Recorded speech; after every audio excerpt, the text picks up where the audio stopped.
जरा सोचो, एक बाप अपनी बेटी को बचाने के लिए पूरे अंडरवर्ल्ड से अकेला भिड़ जाए। कुछ ऐसा ही होता है हमारी आज की कहानी में। कहानी की शुरुआत लिडिया नाम की एक लड़की से होती है जो अपने बॉयफ्रेंड जोना के साथ बंदूक और गोलियां खरीदने आई थी। असल में उसका बॉयफ्रेंड एल पेड्रिनो नाम के एक माफिया के लिए काम करता था। दुकान से हथियार खरीदने के बाद वो लोग एक आदमी के घर गए जिस पर उन्हें एल पेड्रिनो के पैसे चुराने का शक था। उस घर में उस आदमी के साथ उसकी बीवी और 3 बच्चे भी रहते थे। तभी घर के बाहर खड़ी लिडिया को अंदर से गोली चलने की आवाज आई, जिसे सुनकर वो काफी ज्यादा डर गई और इस आवाज को सुनकर वो तीनों बच्चे तुरंत ही वहां से भागे। घर के अंदर पहुंचकर सबसे पहले लिडिया की नजर जमीन पर पड़े उस आदमी की लाश पर पड़ी। उधर जोना अब उस आदमी की बीवी से पैसों के बारे में पूछताछ कर रहा था, लेकिन वो औरत बार बार बोल रही थी कि मुझे इस बारे में कुछ नहीं पता। वहीं जोना के आदमी पूरे घर की तलाशी करने में लगे हुए थे, पर लिडिया ने अपने बॉयफ्रेंड का ये रूप कभी देखा ही नहीं था और अब उसे ये सब बिल्कुल भी पसंद नहीं आ रहा था। उसने जोना से उस औरत को छोड़ने को कहा, पर लिडिया की बात सुनने की बजाय जोना ने उसी के हाथ में बंदूक थमा दी और कहा कि अगर मुझसे सच में प्यार करती हो तो इस औरत को गोली मारो। पर लिडिया इसके लिए बिल्कुल भी तैयार नहीं थी और जोना के बार बार जबरदस्ती करने की वजह से वो बहुत ज्यादा डर गई थी और फिर उसने घबराहट में गलती से जोना पर ही गोली चला दी। और जब उसे अपनी गलती का एहसास हुआ तो वो खुद को बचाने के लिए तुरंत ही वहां से भाग गई। उधर लिडिया के पिता जॉन अपने दोस्तों को अपनी फौज की कहानियां सुना रहे थे, जिसके बाद जॉन ने उन्हें बताया कि कैसे शराब के नशे में किसी का खून करने के आरोप में उसे 7 साल के लिए जेल जाना पड़ा था। जॉन का सबसे करीबी दोस्त कर्बी था, जिसे वो अपने फौज के दिनों से जानता था। असल में जॉन का तलाक काफी समय पहले ही हो गया था और अब वो एक वैन में बिल्कुल अकेला रहता था। साथ ही फौज से निकलने के बाद उसने टैटू आर्टिस्ट का काम शुरू कर दिया और अब तो वो लिडिया से भी बहुत कम ही मिल पाता था। थोड़ी देर बाद उसे लिडिया का फोन आया, जिसने उसे बताया कि वो अपने घर को छोड़कर कहीं और शिफ्ट होने वाली है और इसके लिए उसे $2000 की जरूरत है। असल में लिडिया जोना के आदमियों से बचकर भाग रही थी, पर वो ये बात अपने पिता को नहीं बताना चाहती थी। पर जॉन उसकी बात सुनते ही समझ गया कि उसकी बेटी किसी बहुत बड़ी मुसीबत में है और इसीलिए उसने पैसे ना होने के बावजूद भी जल्द से जल्द उस तक पैसे पहुंचाने का वादा किया, जिसके बाद लिडिया ने उसे एक बार में मिलने के लिए बुलाया। फोन काटते ही जॉन अपनी गाड़ी लेकर सीधा लिडिया से मिलने निकल गया और काफी लंबा सफर तय करने के बाद आखिरकार वो उसकी बताई हुई जगह पर पहुंच ही गया। अपने पिता की गाड़ी को देखते ही लिडिया चुपचाप उसमें बैठ गई और अब तक वो जोना के आदमियों से भागते भागते इतनी ज्यादा थक चुकी थी कि तुरंत ही सो गई। घर पहुंचकर जॉन ने सबसे पहले अपनी बेटी को एक बिस्तर पर सुलाया, जिसके बाद वो खुद उसके बैग की तलाशी लेने लग गया, जिसमें उसे कुछ ड्रग्स और एक बंदूक मिली। अपनी बेटी के बैग में ये सब देखकर वो समझ गया था कि लिडिया किसी बहुत बड़ी मुसीबत में है। आंख खुलते ही लिडिया ने जॉन से $2000 मांगे, जो जॉन के पास थे ही नहीं, और इसलिए उसने लिडिया को कुछ दिन वहीं रुकने को कहा। पर लिडिया ऐसा बिल्कुल नहीं करना चाहती थी, क्योंकि वो अच्छे से जानती थी अगर उसने ऐसा किया तो उसके पिता की जान को खतरा हो सकता है। लिडिया ने जॉन को जोना की मौत के बारे में बताया, पर उसने पूरा सच नहीं बताया कि असल में उसी ने गलती से जोना को गोली मार दी थी। पर अब तक जॉन जानता था कि पुलिस चारों ओर लिडिया को ढूंढने में लगी हुई थी और इसीलिए उसने लिडिया को 1 हफ्ते तक वहीं रुकने को कहा।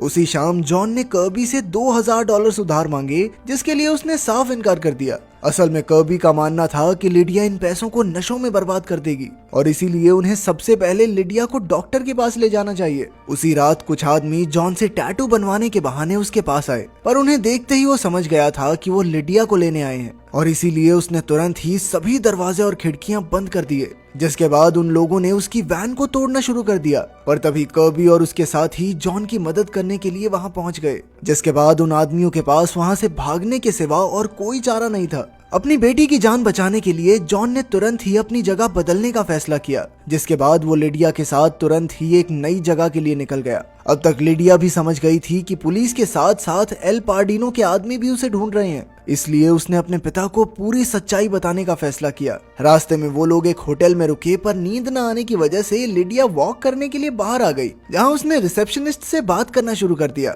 लेकिन तभी उसकी नजर न्यूज पर पड़ी, जहां उसने देखा कि पुलिस ने उसे वांटेड घोषित कर दिया था और तब तक तो होटल वालों ने भी लिडिया की खबर पुलिस को दे दी थी। इसलिए लिडिया ने तुरंत ही जॉन को फोन करके वहां से भागने को कहा पर तब तक कुछ पुलिस वालों ने होटल को घेर कर उनका रास्ता रोक दिया था। पर तभी वो रिसेप्शनिस्ट उनकी मदद करने के लिए आगे आया और उसने उन्हें एक खुफिया जगह पर छुपा दिया जहां से जॉन सभी पुलिस वालों पर नजर रखे हुए था। और तभी उसकी नजर दो पुलिस वालों पर पड़ी जो तेजी से उनकी ओर बढ़ रहे थे। लेकिन तभी अचानक से किसी अनजान आदमी ने पुलिस वालों पर हमला कर दिया, जिसका फायदा उठाकर जॉन और लिडिया एक गाड़ी लेकर वहां से भाग गए। उस अनजान आदमी ने उनके ऊपर भी हमला करने की कोशिश की, पर वो आसानी से बच गए। अगले दिन जॉन ने लिडिया के हमलावरों के बारे में पता लगाने के लिए अपने जेल के एक पुराने दोस्त जैक को फोन किया। असल में जैक एक पुराना माफिया लीडर था जिसकी अंडरवर्ल्ड में बहुत ही गहरी जान पहचान थी, और अपने दोस्त की मदद करने के लिए जैक तुरंत ही तैयार हो गया। इसके बाद वो दोनों एक ट्रक में बैठकर अपनी अगली मंजिल के लिए निकल गए और कुछ घंटों तक सफर करने के बाद वो लोग एक बार में पहुंचे जहां से जॉन को अपने एक पुराने दोस्त टॉम का पता लगाना था।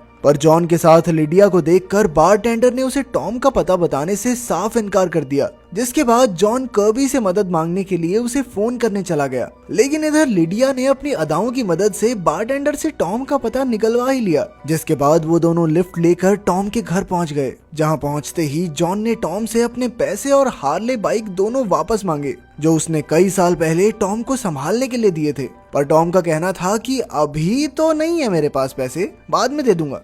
उसी शाम टॉम ने अपने बाइकर ग्रुप के साथियों को जॉन से मिलने के लिए बुलाया, जिसके बाद जॉन और लिडिया ने उस रात वहीं रुकने का फैसला किया। अगली सुबह टॉम और उसकी बीवी ने जॉन और लिडिया को बंदूक के दम पर कैद कर लिया। असल में उन्हें पता लग गया था कि जॉन और लिडिया पुलिस से बचकर भाग रहे थे, और इसलिए उन्होंने लिडिया को गिरफ्तार करवा के सरकारी इनाम लेने का फैसला किया। जॉन को इस बात से इतना गुस्सा आया कि उसने तुरंत ही टॉम की बीवी पर हमला करके उसके हाथ से बंदूक छीन ली, जिसके बाद उसने टॉम से कहा कि चुपचाप मेरी बाइक और सारे पैसे अभी वापस दे। गुस्से में होने के बावजूद भी जॉन ने अपनी दोस्ती की खातिर टॉम को जिंदा छोड़ने का फैसला किया। अपने पैसे और बाइक लेकर वो दोनों तुरंत ही अपनी अगली मंजिल की ओर निकल गए। पर रास्ते में टॉम के कई आदमियों ने उन्हें पकड़ने की कोशिश की, पर जॉन ने टॉम के घर से चुराए हुए हथियार की मदद से उन सभी को बड़ी ही आसानी से हरा दिया। अगले दिन पुलिस और गैंग के लोगों से बचने के लिए जॉन और लिडिया ने अपना भेष बदलने का फैसला किया, जिसके लिए जॉन ने अपनी दाढ़ी को शेव कर लिया और वहीं लिडिया ने अपने बालों का रंग बदल दिया। जिसके बाद जॉन अपने दोस्त जैक से मिलने के लिए जेल पहुंचा। वहां जैक ने अपने सूत्रों से मिली पूरी जानकारी जॉन को बताई। असल में लिडिया के पीछे एल पेड्रिनो की पूरी गैंग लगी हुई थी, क्योंकि जोना उस घर में पैसों का पता लगाने का सिर्फ नाटक कर रहा था। असल में पैसे उसी ने चुराए थे, और जब लिडिया जोना को गोली मार के भाग गई तो गैंग का सारा शक उसके ऊपर चला गया कि वो जानती है कि सारे पैसे कहां पर हैं। अब उन्हें लग रहा था कि इस चोरी के पीछे की पूरी मास्टरमाइंड लिडिया ही है। उधर लिडिया अभी भी एक होटल में इंतजार कर रही थी कि तभी उसे कर्बी का फोन आया, जिसने उसे बताया कि एल पेड्रिनो के आदमी उसके ठिकाने के बारे में सब जान गए हैं। और इसके बाद उसने लिडिया को एक ऐसी जगह पर जाने को कहा जहां बहुत भीड़ भड़ाका हो। कर्बी की बात मानकर लिडिया तुरंत ही एक मूवी थिएटर में पहुंच गई, क्योंकि उसे लग रहा था कि शायद यहाँ पर वो सेफ रहेगी। पर असल में ये सारा जोना का प्लान था, जो अब तक जिंदा था। जोना को अपने सामने देखकर लिडिया तुरंत ही वहां से भागने लगी, पर तभी जोना के आदमियों ने उसे पकड़ लिया। उधर जैक से मिलने के बाद जॉन ने लिडिया को फोन करने की कोशिश की, पर वो फोन उठा ही नहीं रही थी। इसलिए जॉन ने कर्बी को फोन करके लिडिया के बारे में पूछा, पर कर्बी को फोन करने पर उसे पता चला कि जोना ने उसे पहले ही मार दिया था। अपने सबसे करीबी दोस्त की मौत और अपनी बेटी के किडनैप होने की खबर सुनकर जॉन गुस्से से भर चुका था। इसके बाद उसने जोना से मिलने का फैसला किया। जोना ने कहा कि अगर मुझे ढूंढने की कोशिश भी की तो मैं लिडिया को जान से मार दूंगा। पर जवाब में जॉन ने कहा कि मार दे, एक काम कर, तू मार के दिखा, फिर मैं एल पेड्रिनो को तेरे सारे कच्चे चीठे बता दूंगा कि कैसे तूने ही उनके पैसे चुराए हैं। पर जोना के पास जाने से पहले जॉन टॉम के घर गया, जहां से उसने कई सारे ग्रेनेड्स उठाए, जिन्हें वो जोना के आदमियों को खत्म करने के लिए इस्तेमाल करने वाला था। लेकिन जब इस बार टॉम ने उसे रोकने की कोशिश की तो उसे मजबूरन अपने दोस्त को मारना पड़ा। जोना की बताई हुई जगह पर पहुंचकर सबसे पहले उसके आदमियों ने जॉन की तलाशी ली, जिसके बाद उसके हाथ बांधकर उसे भी लिडिया के साथ एक गाड़ी में बैठा दिया गया। पर जैसे ही जोना के आदमी जॉन की बाइक को रास्ते से हटाने के लिए गए तो बाइक के नीचे लगे हुए ग्रेनेड्स में धमाका हो गया, और इसी मौके का फायदा उठाकर जॉन ने भी जोना और उसके साथियों पर हमला कर दिया। अपने हाथ बंधे होने के बावजूद भी वो उन्हें हराने में कामयाब रहा। जोना अपनी जान बचाते हुए वहां से भागने लगा, और वहीं दूसरी तरफ जॉन और लिडिया भी उसकी गाड़ी लेकर वहां से भागने ही वाले थे कि तभी अचानक से एल पेड्रिनो के एक स्नाइपर ने उन पर हमला कर दिया, जिसमें एक गोली सीधा जाकर जॉन को लगी, और अपनी बेटी को बचाने के लिए उसने अपनी जान की कुर्बानी दे दी।